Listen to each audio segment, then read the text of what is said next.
This is different than anything else I've ever covered. How's it going, folks? I'm Matthew, this is Lemora's Cards, and today we're looking at something pretty wild. I saw a tweet by Datadog. I just stumbled upon an event on EDH Top 16 that's called Laquatus Fans Only. I think it's Laquatus. Laquatus? I'm going to say Laquatus for this video. Where all 16 players have been playing Ambassador Laquatus as their commander. And yeah, this is a real event that happened. That was a 16-person tournament where everybody used this guy here as their commander, who is a 3-mana 1/3 that has 3 mana. Target player was the top 3 cards of their library. So target player mills 3 is the updated text. You guys know me. This is a really interesting idea. I'd really love to see more stuff like this. And I figured you guys really like seeing kind of more wild decks. And this is about the most wild top 16 I can imagine showing. So let's hop into it. Do you like magic cards? Do you like free stuff? Well, you're in luck because I'm now a Whatnot affiliate. If you're not familiar with Whatnot, it's a live streaming online store hybrid, which allows you to connect with sellers in a more face-to-face kind of way. And if you use my link in the description below, you get $15 credit on your account to use on the site on whatever you like. So go over there, get yourself some singles, some sealed product. You can even enter to win big prizes. Me and my brother have been using the app, browsing like old D&D stuff, and there's just tons of cool stuff on there. Retro games, card games. Use the $15 credit, snag yourself some cool stuff, basically for free. Use the link in the description below, check out Whatnot.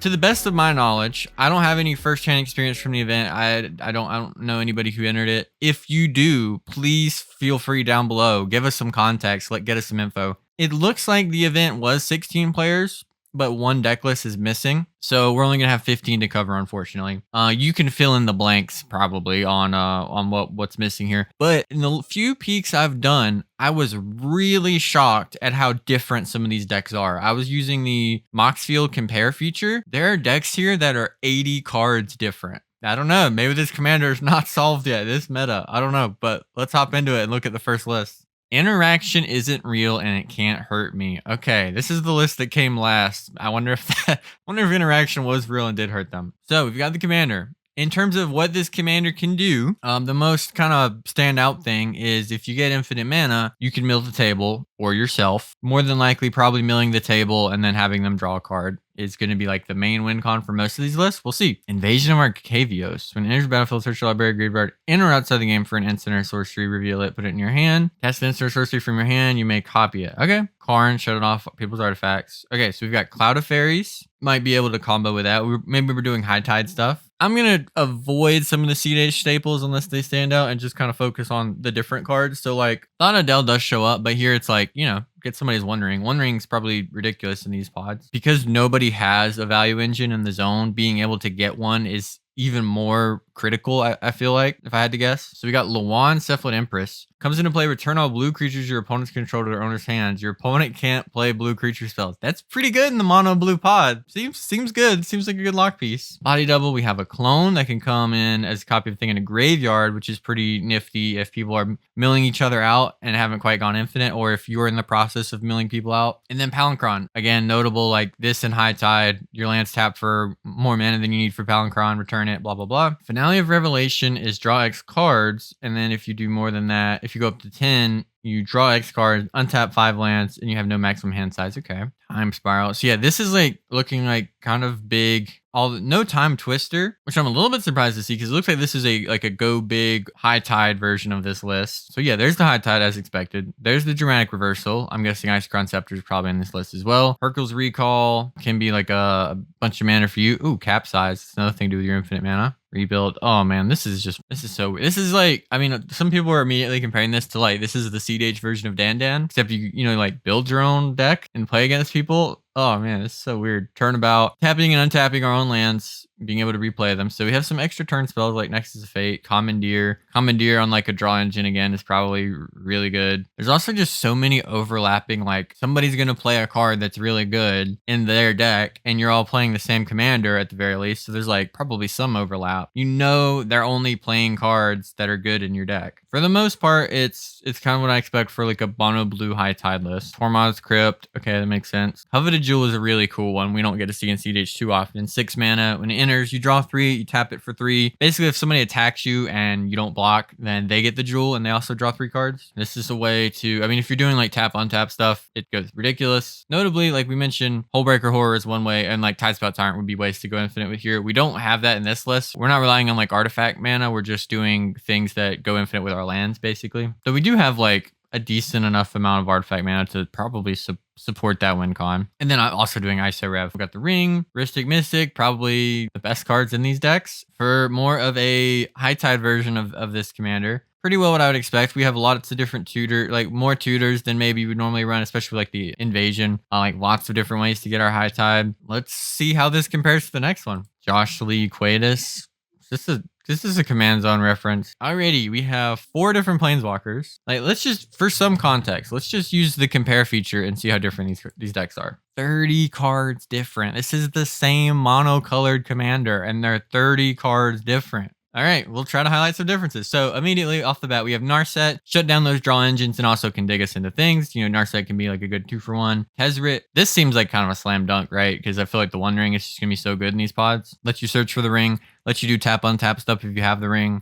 This just seems great. And then Teferi, also doing tap untap stuff. And maybe we're doing Chain Veil, we'll see. Untap up to 4 target permanents can just go so crazy in a deck like this. Off the bat, creature package, very different. We've got the Gilded Drake. Take somebody else's commander, or if somebody else has like one of these big value things, take that. Bruvac the Grandiloquent. Opponents mill twice as many cards. Maybe there's times when you're doing manual storm and that's more relevant, like if we're running Brain Freeze with our commander also and just like trying to do it manually. I don't really know the value of it beyond that. We'll see, I guess. Tribute Mage, probably setting up ISO Rev. Con Sphinx, another draw engine, and then still on the Palinchron, but also supplementing it with Hullbreaker Horror, and then Urza, just like the coolest blue card ever. Traumatized. Target player puts the top half of their library rounded down into a graveyard. Okay, well that combos with Bruvac because that just mills the player out completely. The amount of win cons these decks run is so low that this could just be like target player loses most of their win cons. Like there's not that many ways to get stuff back either in mono blue. You know, the ways that you do have might just end up in the graveyard. So we're still high tiding. We got the March's Swirling Mist. We're going as deep as Opt in terms of the cantrips here. Trick Bind, so split second, stifle effect. And we are on the Chain Veil, so that lets us go crazy with Teferi.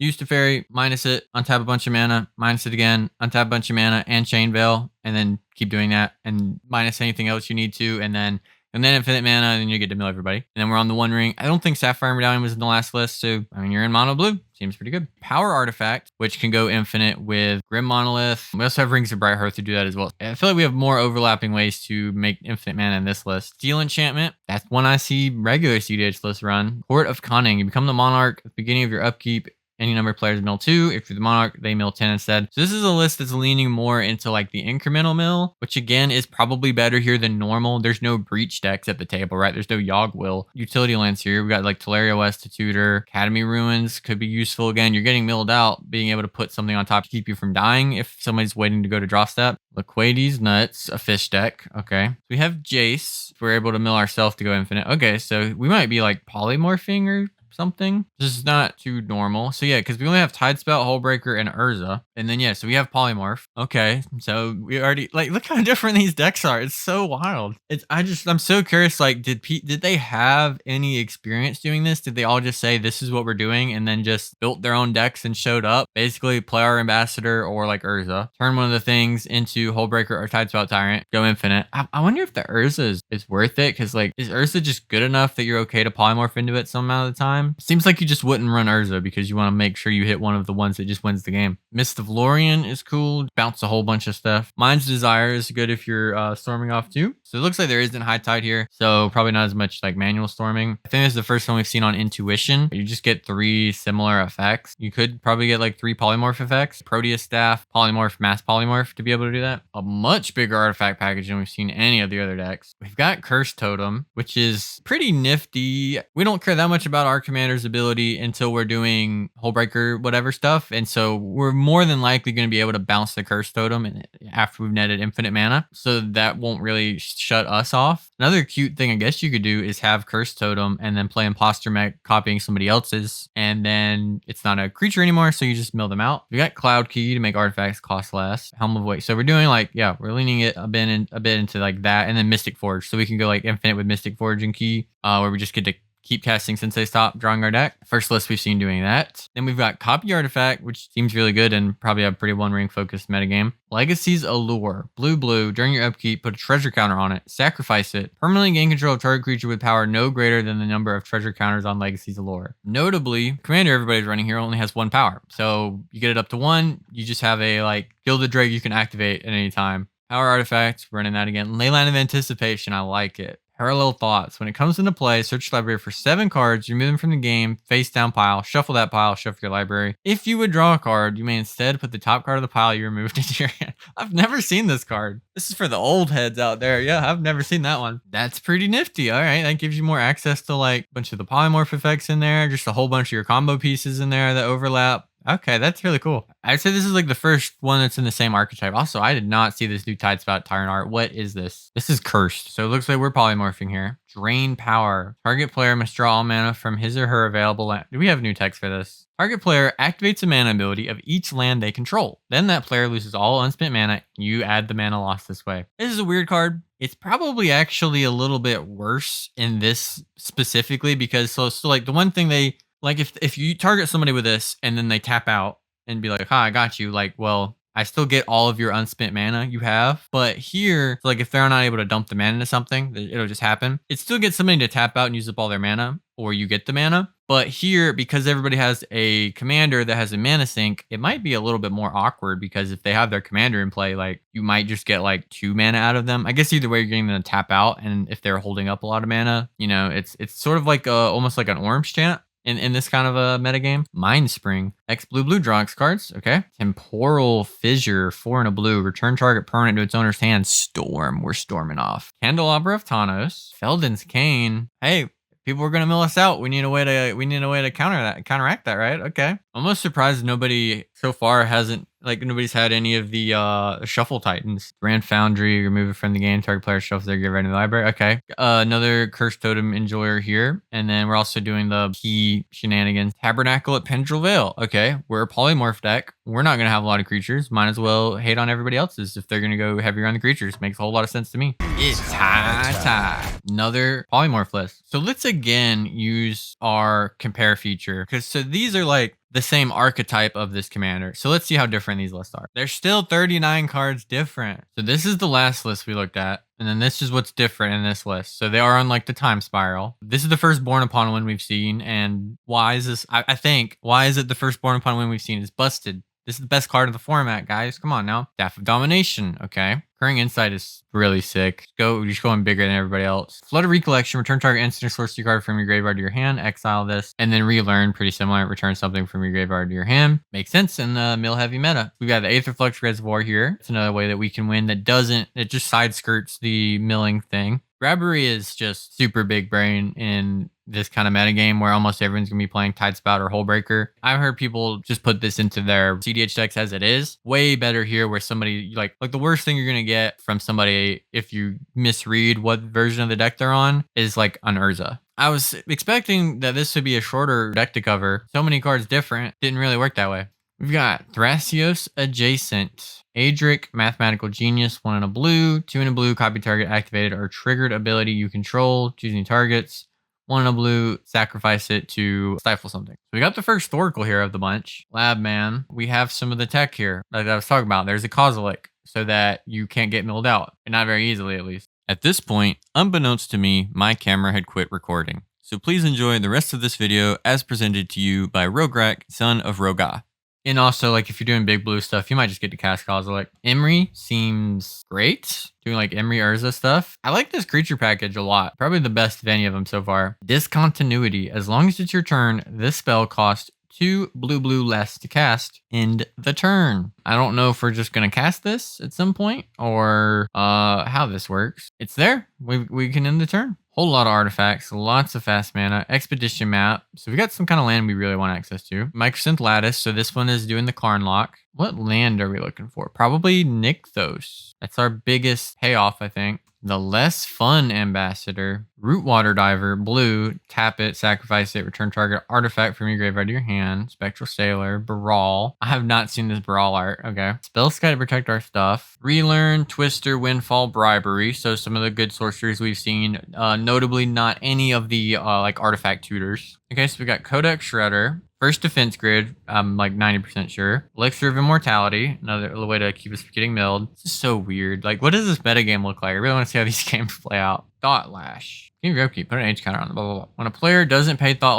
Lash's cumulative upkeep, that player exiles all cards from the library, exile the top card of your library, prevent the next one damage to be dealt to you this turn. So this is a way that we can win with Labman. It's basically like an A plus B to just get rid of our library. It's a little bit trickier with Thassa's Oracle unless we're on like Born Upon a Wind. So yeah, so we can do Born Upon a Wind in response to the trigger, so we don't deck ourselves. Let the trigger go off, don't pay the upkeep, exile a library, flash in Thoracle or Labman. So that's pretty cool. Riptide Laboratory, return a wizard you control to its owner's hand. Lets you refire that too. I like that. All right, cool stuff. A little bit of ingenuity there. Hydro Homies, Karn Tezzeret, Hosey's Trickster. Whenever an opponent shuffles their library, put a +1/+1 counter on. Okay, so maybe we're going for the beats with this deck. That would be cool. Looks like we are. Hold up.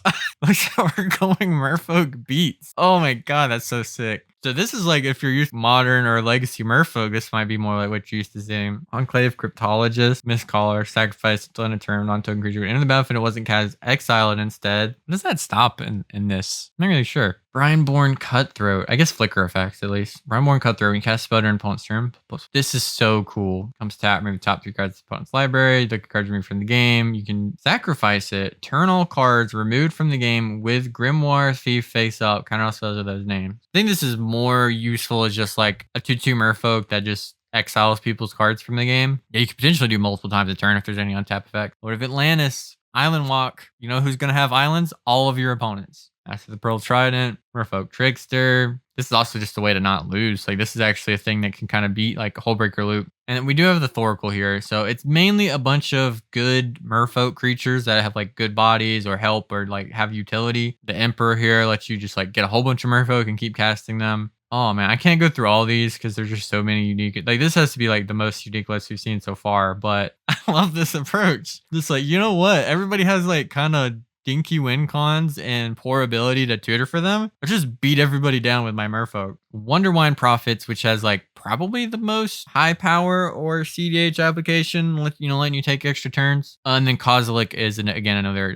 Titan Shuffler. Only sorcery is a step through, and then we just have like interaction. We do have Dramatic Reversal to ISO Rev still, and then like Nexus Fate, take an extra turn. Coat of Arms, let's go. Our Merfolk are going to be massive, bro. Grafdigger's Cage, Pyre of Heroes. This is our birthing pod. Okay. We got the Ring, Biden of Thassa. It looks like a casual list, but I think it actually makes sense in this metagame. Kendra Discovery, make Merfolk draw a card. Mirror Maid's really cool too here. Pretty much all, like, there's going to be really impactful artifacts and enchantments for people to have. I love the Merfolk beatdown plan. I think that's so sick.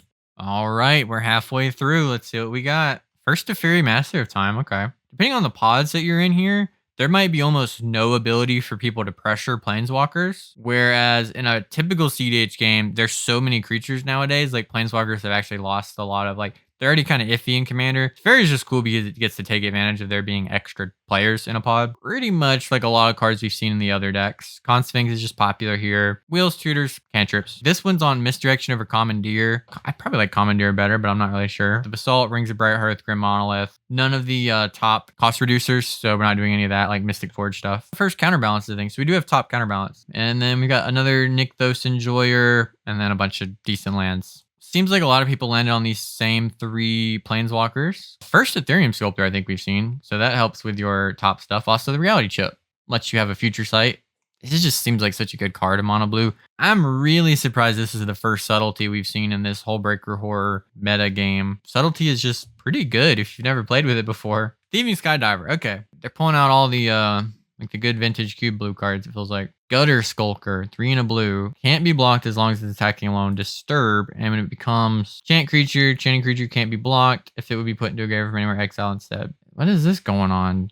Freaking just Thada Adele? Raven form is a bit of removal. Acquire and Bribery just seems so good. Acquire is just like a 1 mana extra copy of the One Ring that has other utility too, like multiple people will be on ISO Rev, so you could get that as well. And then Bribery. Everybody's going to be on Hullbreaker, Tidespout, some variant of that. It's going to be great in this kind of pod. So we got an Echoing Truth. It's a little strange when everybody's playing the same commander, but like a lot of the same cards. So I guess you have the potential to like get more value out of this, but also hit your own stuff. So that's interesting. Mystic Reflection, first one of these we've seen. It's a great answer to somebody's Hullbreaker horror. Just like, nope. The first mystical dispute that we've seen, and why everybody's gonna be casting so many blue spells. Lots of the same artifacts that we've seen so far. Pithing Needle showing up. First Training Grounds we've seen. Lets you pay 1, mill somebody 3. Declaration of Naught. As it comes into play, name a card. Blue, counter target spell with that name.